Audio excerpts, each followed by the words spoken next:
एक महात्मा ने जीवन भर हरि भजन कीर्तन किया था। उनके आश्रम के सामने एक तालाब था। जब उनका अंत समय आया तो उन्होंने देखा कि एक बगुला मछली पकड़ रहा था। उन्होंने बगुले को उड़ा दिया। इधर उनका शरीर छूटा तो नरक में जाना पड़ा।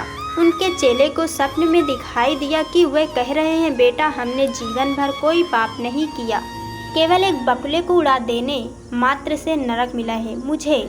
लेकिन तुम सावधान रहना, जब इस शिष्य का भी शरीर छूटने का समय आया तो वही दिशपुना आया। बगुला मछली पकड़ रहा था। गुरु का निर्देश मानकर उसने बगुले के नहीं उड़ाया। मरने पर वह भी नरक पहुंचा।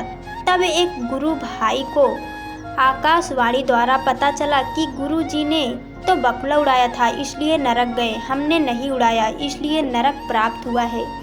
पर तुम बच के रहना। जब इन गुरु भाई की मरने की घड़ी आई तो सहयोग वंश पुनः बगुला मछली मरता दिखाई दिया। गुरु भाई ने भगवान को प्रणाम करते हुए प्रार्थना की, भगवान आप मछली में हो और आप बगुले में भी हो। हमें नहीं मालूम कि क्या सही है और क्या गलत, पाप क्या है पुण्य क्या है, हमें नहीं पता। आप अपनी व्यवस्था स्वयं देखें, मुझे तो सिर्फ आपके चिंतन से मतलब है। बस इतना कहकर जब इनका शरीर शांत हुआ तो वैकुंठ की प्राप्ति हुई। श्री नारद ने भगवान से पूछा, भगवान अर्थात वे नरक क्यों गए? महात्मा ने बगुला उड़ाकर कोई पाप तो नहीं किया। उत्तर में भगवान ने कहा, नारद उस दिन बगुले का आहार मछली का था, पर गुरुवर ने उसे उड़ा दिया।